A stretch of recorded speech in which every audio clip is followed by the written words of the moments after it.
अरे हमारे गोल्डन भाई के नाम सुनते ही एसपी भाग गए जी, कार्यालय ही छोड़ के भाग गए। एसपी निकल गए तो और क्या, तख्त बदल देंगे, ताज बदल देंगे नीतीश कुमार जी। हाँ। और रातों रात ना सीएम के कुर्सी बदल देंगे। ये दलितों में पावर। पता चला कि गोल्डन दास आ रहा है तो एसपी साहब को मुख्यमंत्री छोड़ के भाग जाते करें। एसपी साहब क्या औकात है? एसपी साहब को पता चला गोल्डन दास आ रहा है, कार्यालय को छोड़ के भाग गए हैं। की लड़ाई जातिवाद से या फिर सिस्टम से? मेरा जातिवादी से है।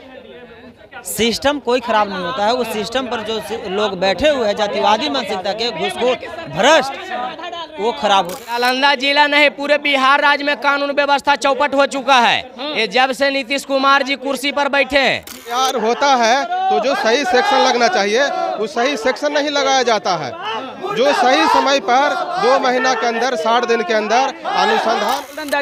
दास जी से बात करने का हम प्रयास करेंगे क्योंकि अभी एसपी कार्यालय में आगे एसपी साहब से मुलाकात हुई या फिर नहीं हुई, बातचीत हुई या फिर क्या बातचीत हुई, ये तमाम सारी बातचीत हम करेंगे गोल्डन दास जी से। के अंदर आ गए, एसपी कार्यालय में आ गए हैं और तो बातचीत हुई क्या? एसपी साहब मिले? अरे हमारे गोल्डन भाई के नाम सुनते ही एसपी भाग गए जी, कार्यालय ही छोड़ के भाग गए। एसपी निकल गए तो और क्या, कार्यालय छोड़ के निकल तो और कार्यालय छोड़ के भागे क्योंकि वो इतना ही गलती कर चुके हैं कि वो ठहर ही नहीं सकते हैं यहाँ पे। अच्छा जी, क्या क्या गलती है बताइए ना, क्या क्या गलती है? जैसे कि तमाम जो नालंदा जिला में घटने हैं SC ST के ऊपर हो रहा है घटना, उनके ऊपर मुकदमा तो हुई है लेकिन गिरफ्तारी और मुआवजा जो उचित मिलना चाहिए, और जो रेप हुआ है उनको बॉडीगार्ड मिलना चाहिए 1-4 की सुरक्षा, वो नहीं दिया गया है। क्योंकि दलित समझ करके, दलित समझ करके, तर की दलित समझ के ही नहीं दिया गया है इनके द्वारा। तो दलित समाज की सरकार में सुरक्षा अपने आपको महसूस करेगी? कैसा सरकार चाहिए? सरकार अब अम्बेडकर वादियों के चाहिए, ना कि समाजवादियों की। अम्बेडकरवाद की सरकार? बिल्कुल अम्बेडकरवाद की चाहिए। अरे तख्त बदल देंगे, ताज बदल देंगे नीतीश कुमार जी। और रातों रात ना सीएम के कुर्सी बदल देंगे। ये दलितों में पावर है। अरे पूरा दलित समाज तो मुख्यमंत्री जी को मानते हैं। नहीं 2025 और 24 में पता चल जाएगा आपको। जी, बहुजन की सरकार है बिहार में। बहुजन के नहीं, कुर्मी और यादवों की सरकार है। खुल के बोलिए। जातिवाद नहीं, जातिवाद कर रहे हैं, जाति देखकर शोषण कर रहे थे तो जातिवाद तो करना ही पड़ेगा। बात कर रहे हैं, बिल्कुल करेंगे। जब वो कर रहे हैं तो हम क्यों नहीं? वो क्या कर रहे हैं? वो तो सबके लिए नेता, मुख्यमंत्री तो सबके लिए ना होता है जी। भाई तो पूरे बिहार के डाटा निकाल लीजिए कि कौन मर्डर कर रहा है, कौन शोषण कर रहा है, कौन रेप कर रहा है। अभी तक क्यों नहीं न्याय दिया गया है? क्यों नहीं? अभी जो आप इतने ही न्याय प्रिय सरकार है आपकी, इतने ही न्याय प्रिय ये भ्रष्ट अशोक मिश्रा, अभी जो इसके अंदर न्याय है तो क्यों नहीं न्याय दिया गया अभी? तो न्याय मतलब मुख्यमंत्री जी के गृह जिला में मतलब दलित समाज सुरक्षित नहीं है? बिल्कुल सुरक्षित नहीं है। नहीं है सुरक्षित? बिल्कुल नहीं सुरक्षित है। रंजीत जी, भीम आर्मी क्या कर रही है? जब दलित समाज सुरक्षित नहीं है तो इतने हर हमेशा रोड पे उतर जाते हैं, लाठी डंडा लेकर, संविधान लेकर उतर जाते हैं, और संविधान के रहते हुए दलित समाज सुरक्षित नहीं है। कुमार जी RSS का आदमी है, बीजेपी का आदमी है, और यहाँ जो भी है OBC SC ST अल्पसंख्यक का जितना भी है पीड़िता परिवार, एक भी काम नहीं करते हैं। नालंदा जिला का SP और DM जाति देख करके काम करते हैं और फैसला करते हैं, और जितना भी OBC SC ST है एक काम नहीं करते हैं। ये नालंदा जिला का SP भी RSS का आदमी है, मैं समझता हूँ पक्के दावे के साथ। ये अशोक मिश्रा RSS का आदमी है। अच्छा, और संविधान लेकर आ रहे हैं, क्या संविधान का पालन इस जिला में नहीं हो पा रहा है? नालंदा जिला नहीं पूरे बिहार राज्य में कानून व्यवस्था चौपट हो चुका है। ये जब से नीतीश कुमार जी कुर्सी पर बैठे हैं, जब से दलितों, OBC SC ST अल्पसंख्यक माइनॉरिटियों वालों पर अत्याचार बढ़ गया है, लेकिन यहाँ कोई देखरेख करने वाला नहीं है। जितने भी पदाधिकारी है सब बिल्कुल लापरवाह है, एक काम का आदमी नहीं है। मैं समझता हूँ पूरे बिहार राज्य में कानून व्यवस्था चौपट है। नीतीश कुमार फेल हो चुके हैं, इनको इस्तीफा दे देना चाहिए। मैं इस्तीफा का मांग करता हूँ। इस्तीफा का मांग कर रहे हैं सर, क्या कुछ कहना चाहेंगे? नालंदा जिला में प्रशासन का कोई खौफ नहीं है, प्रशासन से अपराधी डर नहीं रहा है? नालंदा जिला में जो है यहाँ का जो SP साहब है अशोक मिश्रा, इनका कार्यकाल में बहुत भारी पैमाने पर हत्या, गैंगरेप, बलात्कार, मार मटर, लूट पाट, डकैती, अपहरण, ये सब जो है भारी पैमाने पर हो गया है। और इसमें पुलिस प्रशासन का जो है रवैया जो है ठीक नहीं है। पीड़िता जब थाना पर जाता है तो FIR नहीं होता है। FIR होता है तो जो सही सेक्शन लगना चाहिए वो सही सेक्शन नहीं लगाया जाता है। जो सही समय पर 2 महीना के अंदर 60 दिन के अंदर अनुसंधान होना चाहिए और दलितों पर कार्रवाई होना चाहिए, गिरफ्तारी होना चाहिए।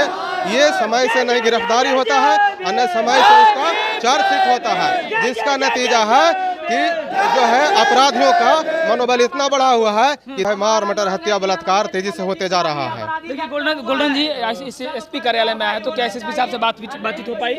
एसपी साहब बेशर्म, हम बोले कि बेशर्म हैं, घुसखोर हैं, जातिवाद हैं, जिसका सबूत हमारे पास है। उनको पता चला कि गोल्डन दास आ रहा है तो एसपी साहब को मुख्यमंत्री छोड़ के भाग जाते करेली। एसपी साहब क्या औकात है? एसपी साहब को पता चला गोल्डन दास आ रहा है, कार्यालय को छोड़ के भाग गए हैं। अगर कार्यालय छोड़ के भाग गए, कार्यालय छोड़ के भाग गए, देख लीजिए कार्यालय में। और सबको देखिए डर बनाने के लिए पुलिस को खड़ा कर दिए हैं। उधर दिखाइए, सब पुलिस को देखिए, सब पुलिस को देखिए डराने के लिए खड़ा कर दिए कि डर से आवाज नहीं उठाए। देख लीजिए, जो कि ये भ्रष्ट और जातिवादी एसपी को पता होनी चाहिए कि हम लोग डरने वाले, बिकने वाले, झुकने वाले नहीं हैं। इसलिए वो यहाँ आए और हमारा आवेदन पर अविलंब कार्रवाई करे, और नहीं तो कुर्सी खाली करे। तो पहले इसकी सूचना दिए कि हम आपसे बात करने के कोई जनप्रतिनिधि अगर आता हो तो बातचीत करने के लिए उससे पहले सूचना दी जाती है। एसपी साहब के जाति जब हमारे समाज के बेटी बहन को रेप कर रहा था तो क्या हमको सूचना दिए थे? एसपी साहब के जात जब चमार जाति को मर्डर कर रहा था तो क्या हमको सूचना दिया था? एसपी एक संवैधानिक पद पे बैठे हुए हैं, वो पढ़ लिख के बने हैं, अब उस पर जातिवाद का काहे थोप रहे हैं? मेरा कहना है कि एसपी साहब संविधान से बड़ा है कि छोटा? जब संविधान के दायरे में काम करने तो जब संविधान में हमको अधिकार दिया गया है, पावर दिया गया है, तो हम किसको सूचना दें? संविधान में साफ लिखा हुआ है कि अगर आपको न्याय नहीं मिलता हो, अगर आपको कार्रवाई सही नहीं होता हो तो आप रोड पर उतर सकते हैं। एक सवाल कि आपकी लड़ाई जातिवाद से या फिर सिस्टम से? मेरा जातिवादी से।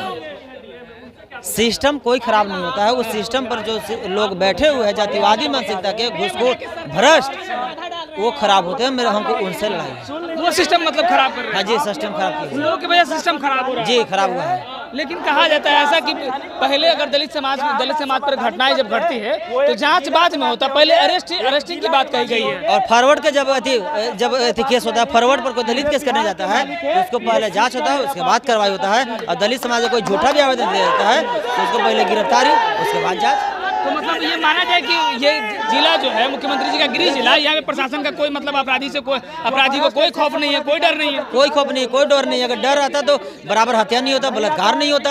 और जब से एसपी साहब आए हैं तब से देख लीजिए, दलितों के बेटी बहन को गैंग रेप किया गया, हत्या किया गया, फिर हत्या किया गया, फिर बराबर गुंडागर्दी किया जा रहा है, लेकिन गिरफ्तार अभी तक कोई नहीं हुआ। क्यों? क्योंकि जो जात के एसपी साहब हैं वही जात के अपराधी है, जिसका सबूत हमारे पास है। जाति को लेकर बचाया जा रहा है? जी, जात को बचाया जा रहा है, दलितों को फंसाया जा रहा है और इज्जत लुटवाया जा रहा है और हत्या करवाया जा रहा है। तो उस पीड़ित परिवार से आपकी मुलाकात हुई? हाँ, सभी से मुलाकात हुआ है, यहाँ सब लोग आए हुए हैं। सब लोग हैं? जी, सब लोग। बातचीत हुई कि मतलब घटनाएं क्या क्या हुई? हाँ, सारा कार्रवाई क्या हो पाई? साहब बोले कि एसपी साहब सबसे पैसा लेके मेरे मामला को दबाने का काम किया।